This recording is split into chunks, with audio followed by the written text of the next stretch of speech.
There we go. Yeah, I guess, but don't.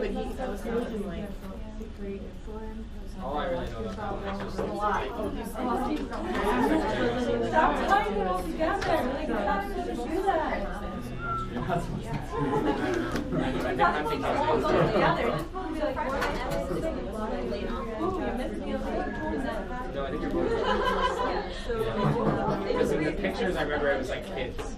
Kids. Yeah. That one's like the long face, big jaw. Did you say my name? Did someone say my name? I was talking, it might have sounded like your name. I'm going crazy. Yeah, so there's like an anticipation effect, I think is what we call it. Yeah.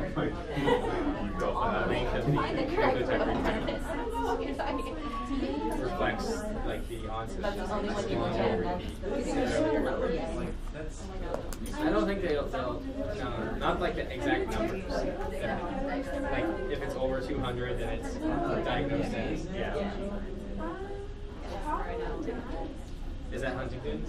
It's like less severe. I just remember saying it's 200. It's like no, it's neurofibromatosis. Oh. It's like less severe when you have more than 200. Yeah. Wait, we're talking about the repeat. Yeah. For neurofibromatosis. When you have more than 200 CGG repeats, or it's it's. That's Fragile X. You're right. So you're right. It's Fragile X. It's Fragile X. CGG. Yeah. But like, I think you get like toxicity when it's 55 to 200, but anything above that, you're just brain dead. We talking Fragile X. That's What's it called? Tremor, ataxia. I knew the ataxia. I'm going to start with the T. It's symptomatic when you get it later in life, right? Yep. I like Harley studies that, so. Well, I guess this is probably all we're going to get. People come in late, there's plenty of chairs. Like my studying goes. Okay, this is obviously a lecture on lymphatics. There's a lot of detail there. I think you just want to take home the major pattern. We'll be a little bit of review of the lecture that Dr. Wilberg gave earlier in the course. So let's see here, head and neck lymphatics. Okay. So we'll start with generalizations. Basically, again, as I said, reviewing stuff that you've already heard. Show the map of the lymphatics of the head and neck. How it gets into the venous system, the sort of clusters, and then just give you some diagrams to show the general drainage of lymphatics from different parts of the head and neck. Some more complicated than others. Okay. Lymphatics of the head and neck are all extracranial. They come from the face, they come from the tongue, they come from the palate. They do not come from the brain. There are no lymphatics associated with the central nervous system.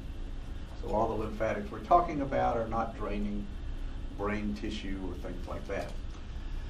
There are lymphatic, although they exist, there are no lymphatic nodes in the scalp. So there are lymphatic vessels, there's lymph coming from areas of the scalp and areas of the face, but there aren't major nodes in those areas. The nodes are different in different places, and we'll talk about where they are. The lymphatic vessels are very variable, as I mentioned earlier. Some areas can drain in a variety of different ways, and some of these vessels may not exist in different individuals, so you can get different drainages from the same parts of the body in different people.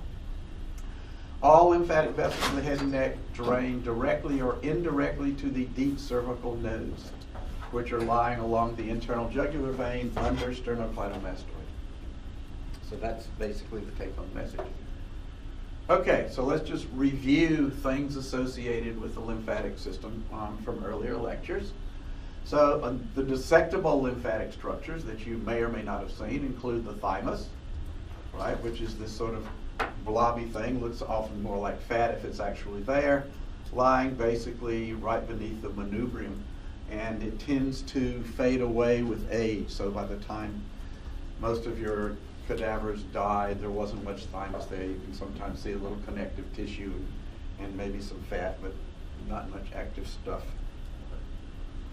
There's the spleen, which you did see in dissection, right? Lying right over there on the left side of the abdominal cavity, below the diaphragm and just beside the stomach. Okay, and remember there's this big splenic artery curling through the pancreas and going into the spleen, and a splenic vein coming out of it. And then there are the tonsils, which we've talked a lot about in fairly recent lectures. And the tonsils are actually clusters of lymph nodules. Whoops. Well, they will be covered in earlier lectures, if that makes any sense. They have been covered in earlier lectures. A few letters missing. So here's just a repeat of the slide we saw numerous times in previous lectures. So remember, there's the nasopharyngeal tonsils back here, often referred to as adenoids. There are these little bits of tonsils along the eustachian tube. The great big palatine tonsils, right, in the back of the oral cavity, and then the lingual tonsils on the back end of the tongue. And again, in your cadavers, you can find the lingual tonsils, but palatines have often been removed in these people, but in some cases you can find them, or in many of your fellow students you can find the tonsils, but you shouldn't dissect them from them. Okay, so these are the tonsils we've seen. So these are all dissectable lymphatic structures, things that are related to the lymphatic system that you actually may have seen in the course of your dissection so far. Okay, so that's just also lymph nodes. There you run across lymph nodes here and there, and if you're looking for them, you can find them. You remember there were the lymph nodes in the hilum of the lung. We saw these sort of black blobs that were lymph nodes. What lymph nodes do is they filter antigens from the lymph, and so starting the body's response against the foreign structures. Cells within lymph nodes, again, repeating, collect antigens, and they are located, the nodes themselves tend to be located along lymph vessels. So here's just a picture of the blood capillary system, right, at the smallest level. So blood flows coming in from arterioles into little capillaries and then fading away into venous small veins. The lymphatic structure is interfingering in there so that lymph vessels carry the antigens out of there, and then lymph vessels drain into nodes, which are these sort of, spherical type things that you find in many, many places throughout the body. And they're obviously along lymph vessels, so obviously a node is connected to vessels in both directions. And as I said, you tend to find them in clusters or individually in most parts of the body except the central nervous system. Okay, so the flow pattern. Okay, so the capillaries goes to vessels, go to major lymphatic trunks, and into ducts. So there are two main ducts that you should have seen in the course of dissection. The big one, of course, is the thoracic duct, which drains most of the body, and it includes the cisterna chyli, which is the collection of lymph coming from the abdomen, and then you saw the thoracic duct traveling along the posterior wall of the thorax, which dumps into the junction of the left subclavian and left internal jugular vein. So you should have seen that when we dissected the neck. There's a smaller right lymphatic duct which drains things on the right side, the right arm, the right part of the head and neck, and also parts of the right side of the thorax, which including the breast. So, problems with breast cancer can drain on the right side into this right lymphatic duct, and it goes into the similar type of place, the junction of the subclavian and internal jugular veins on the right side. And here's some diagrams. You recall, this is what Dr. Wilberg talked about. So all of this area drains into the left-hand side, okay, into the thoracic duct up here, and this, just the right arm, part of the right chest and the right side of the head goes into the right lymphatic duct. Okay. As we mentioned in the summary earlier, lymphatic drainage of the head and neck is basically bilateral. So the right side drains into this right duct, the left side drains into this duct. And you can see this is sort of a general pattern, so things tend to drain to one side or the other. And there's the area running across the clavicles known as the transverse clavicular plane, which basically separates the head and neck drainage from the drainage of the rest of the body. So the head and neck stuff's going into these deep cervical nodes, which we will see in a few minutes. And here they are. Okay, so this is obviously a right side of a head and a neck, and this shows you where there are lymphatic vessels. So they're draining all across here from the face to the area in front of and behind the ear, and then the occipital region. And these are all draining towards these deep nodes, which are shown here. They seem to be lying on top of sternocleidomastoid, but in fact they're under it. They're deep, and we'll see another slide because the internal jugular is basically right under there, and all these deep cervical nodes are clustering around that.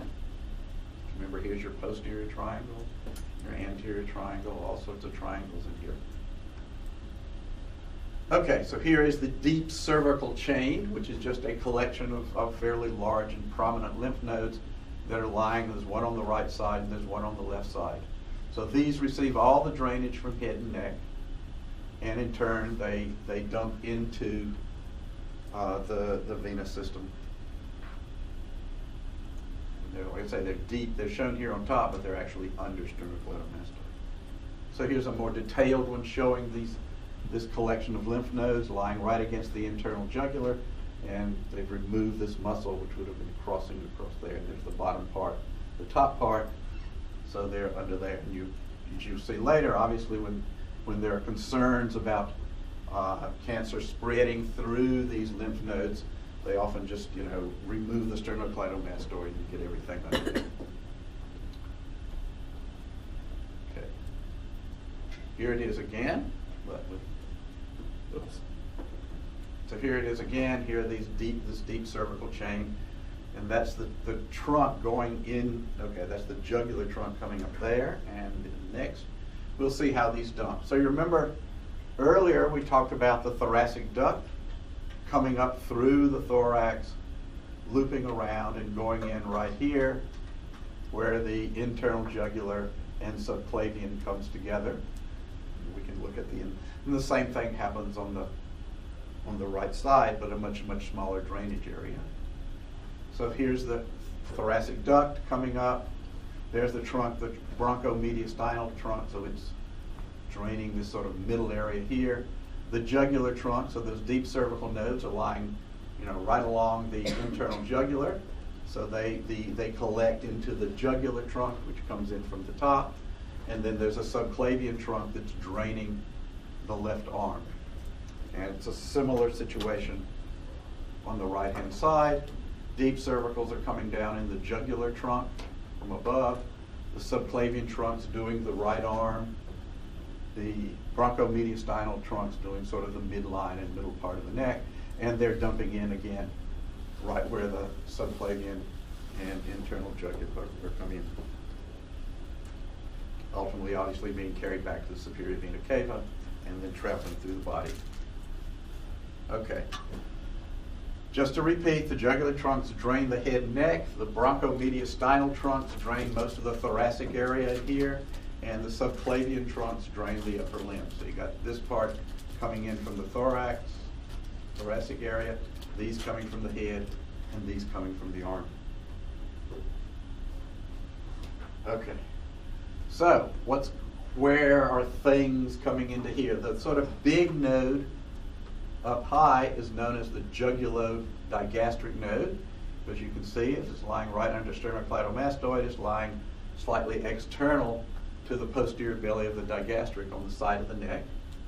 And it's right here, near the back of the mandible, and you can actually palpate it. So if you palpate up in here, if you've got a sore throat or some sort of infection in the head, you can often palpate that node because it swells up. Then there's another giant one down here known as the jugulo-omohyoid node, and it drains from the axillary areas and part of the tracheal areas in the center, as well as this side of the chest. So it's another major concentration that, you know, if it swells up, it signals problems in this lower area on the side of the chest and the axilla. Okay, so let's looking at the head proper. So there's these smaller nodes, okay, and drainage patterns in the occipital region, which are draining the scalp in the back. There's another one behind the ear, with little bitty nodules there, draining the area, the part of the scalp up here that's behind the ear, and also the mastoid region there. There's one in front of the ear, okay, which is draining the area just in front of the ear. A parotid one, so this is overlying the parotid gland. They're both superficial, these yellow ones, and deep nodes there. And all these are draining down into these jugular nodes down here, to the deep cervicals. So this obviously superficials drain into the deepers, and the deepers end up draining into the venous system. Then on the face, there's vessels here, one right infraorbital, right in the maxillary region, and there's the infraorbital artery and vein right there, buccal along here on the cheek, mandibular down here. And again, these are all referred to as the facial nodes for obvious reasons, because they're on the side of the face, and they're more or less following the pathway of the facial arteries and facial veins. So they're draining down into here, and then they can drain either laterally to this upper node or inferiorly to the lower nodes. And in addition to the deep cervical chain that you have back there, these larger nodes, there are also superficial chain of nodes on the outside of sternocleidomastoid. So there's a lot go. Obviously, most of the drainage from head and neck is ending up right here. One on either side. Obviously, it's bilateral. Okay, then there are these little superficial nodes on the anterior part of the neck, which again drain laterally into these deep cervical nodes. Similarly, there's under the chin here, there are submental nodes, and they're lying right here on top of mylohyoid, so just under the surface there, and they drain up into here, into this node, or they can drain there and come down into here. There's lots of alternative pathways for the